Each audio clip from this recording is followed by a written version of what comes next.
drifting us is the current of the society that we're trying to connect to. So if the current is pulling us this way, guess which way we're going to go?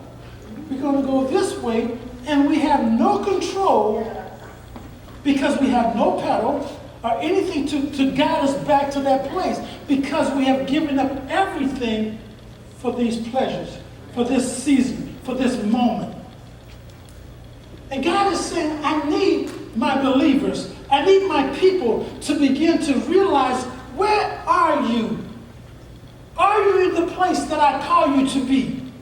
Or have you drifted away? And if we begin to look at the mirror, all of us have drifted to a certain point. But my objective here is not to put you under any condemnation, anything. But my objective is for you to look into the mirror to see where you are. Because I can't put you in any hell, nor can I put you in any heaven.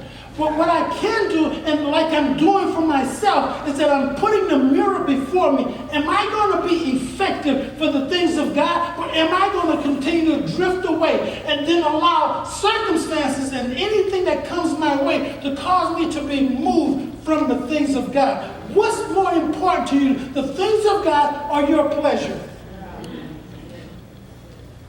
And it's a difficult choice that we have to make, because it's constantly, there's a conflict. War is not easy. There's going to be casualties in war. But the more you give into the flesh, the more you give into that lust, the more it's going to be screaming for more, and then it's going to take you to another level. I'll give you a prime example. And I had this raccoon that just was coming, and he was just he tried to take over the yard. You know, I would bring the trash in, put it in the trash can, put the lid down, and I don't know how he did it, but he would raise the lid up, jump inside of it, take all the stuff out the trash can and put it. He wouldn't even clean up after himself. And see, that's the way we are. So the issue was that there he was taking over. So now I'm having to adjust my life for an intruder. So now I decided, well, if he's going into the trash can, let me just leave the trash in the back of my truck. Well, he had the audacity to climb on my truck to try to get the trash out of my truck. But he's not paying enough. But what I'm saying is that's how the enemy begins to try to take over. And if we don't set him straight, he's going to completely bamboozle us and take over. But I came to the resolution that enough is enough. And so what I did, I had this little trap. And Dr. Lee cooked some red beans, and the bones from the red beans, I put it in there to get it because he liked pizza, and it doesn't matter what he liked. He liked it. So I put those bones in the back of the cage, and let me tell you how sharp this guy was. He went in there, he took the bone, he took the meat and everything, and set it right next to the trap as I said. He said, thank you. He told me, thank you. So I was doing the research. Raccoon 1, homeowner 0. So I realized that the cage was too small for him. So I got a bigger cage. And then I put some pizza in the back of the cage. He came in and got the pizza.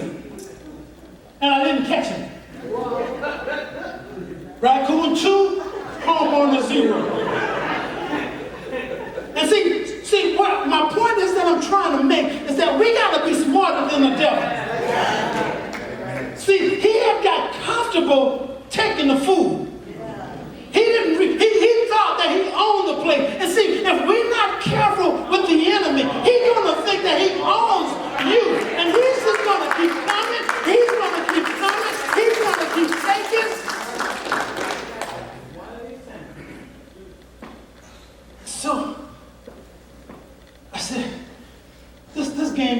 going to keep going on. So I'm smarter than a raccoon. And so I got him some sardines. And I didn't open the can all the way. Open the can halfway. Then I put a hole in the top of the can. And then I got me some wire and I taped it to the back of the can. So when he come in, he had to maneuver around enough to where he hit the trap. But on the third day, when I woke up the next morning, guess what was in the cage? See, he may have won the war, but I won the battle. See, the enemy may have won the war with you, but you have what's inside of you. You have the Holy Spirit that's dwelling inside of you so that you can win the battle. Just because you have lost a war doesn't mean that the battle is over. But you have to be smarter than the devil.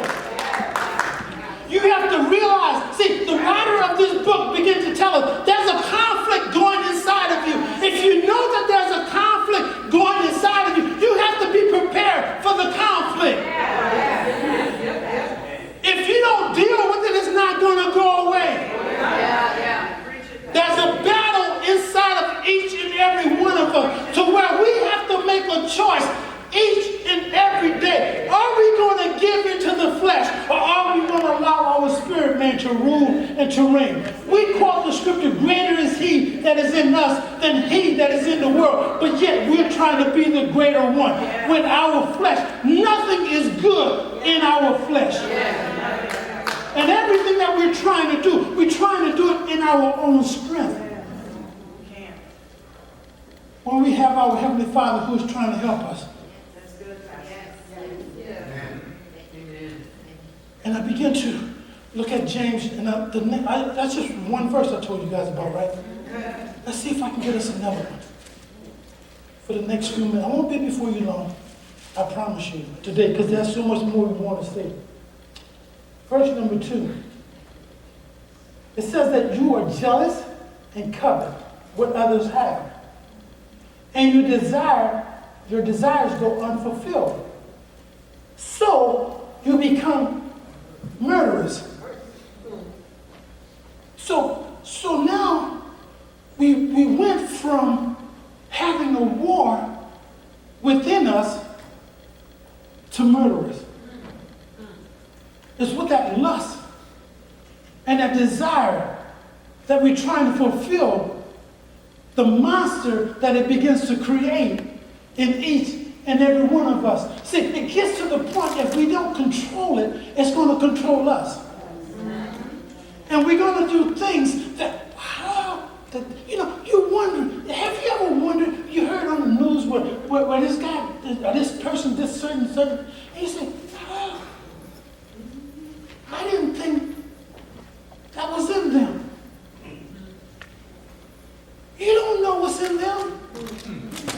You don't know what's lust that's driving them. You don't know what's going on with it. And what it is that that desire is so strong that it leads us to murder. To hate is to murder. As far as your hearts are concerned, you burn with envy and anger and are able to obtain the gratification, the contentment, and the happiness that you seek. So you fight and war. You do not have because you do not. Then we ask with the wrong motive. We asking for things to gratify our flesh. And we expect God to answer. Why would a spiritual God give a fleshly person something that's going to take them out of the spirit? Can you help me out with that one? so what it is that when we begin to ask for God for the things of God, we need to make sure that it's going to glorify God. Because the thing that he wants to adhere to, the thing that he wants to give us, is the things that's going to bring him glory. If we are able to control that desire that is within us, and is going to help to prove that we're with him, then he's going to answer those prayers that we're asking, because it's going to be able to glorify him. Then it's going to be one of those things to where we're going to let our light shine, that others may see his glory in us. So can you understand? So did that make sense on why we drift? And so now, in the process of drifting, he don't want us to drift. But you know, there's a cure to drifting. And I'm going to go to the cure today, and we're going to end on the cure, because I want to leave you in a good place. Is that okay? Yeah. Amen. So let's see. Let's see what the cure.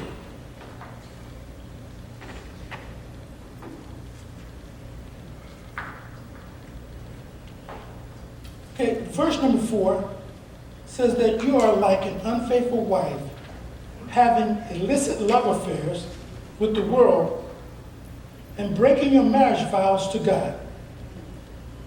Do you not know that being the world's friend is being God's enemy? So whoever chooses to be a friend of the world takes his stand as an enemy of God. Or do you suppose that the scripture is speaking to no purpose than that? The Spirit whom he has called to dwell in us yearns over us. He yearns for the Spirit to be welcomed with a jealous love. I saw this, and no matter how far we have drifted away, there's still a yearning in Jesus, a jealous type of love that says, I know you don't want to be out there. And no matter how far you have gone, my arms are still not as long enough to reach wherever you are. My love for you is not based upon what you have done. My love for you is unconditional. So I'm going to yearn for you to come on back. I realize that you can't do this on your own. And because you can't do it on your own, I want to come and assist you to come on back. I'm reaching for you. Will you take my hand and come on back? And realize that I love you. I yearn for our fellowship. I yearn for us to be in unison with each other. Imagine for a moment that we would just walk away from the things of God. Or a man that would just walk away from his family. But in the meantime, that wife is still hanging on to that promise. I imagine that our elder brother is that he said, I didn't create you to be an adulterer or an adulteress. I created you to be my mate. We are married together. We are connected together. And there's nothing that will be able to separate me or separate you from my love. And when we begin to see him in that vein, when we begin to come back basics. See, time out for being religious. We're talking about relationship here. Yes, yes, yes. In a relationship is two-way. You know, I thought about Mr. and Mrs. Potro. They've been married for 50 years. And I thought that things in those 50 years has not always been easy.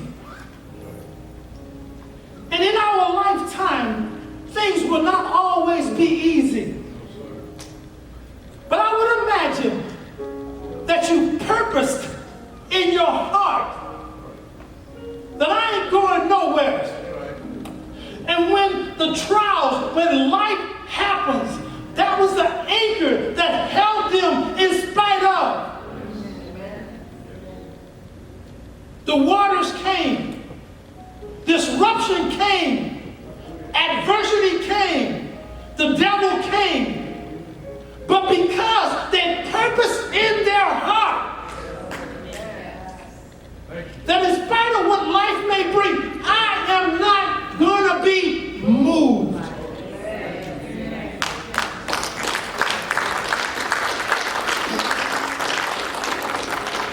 See, when we don't purpose or value God in our heart, life and life circumstances can move us and cause us to drift. It's not our intention to drift, but it happens. But if we are not aware that we're drifting, and we think, we go with that religious cliche that we got it all going on. And we got the religious cliche, but no power to go along with it.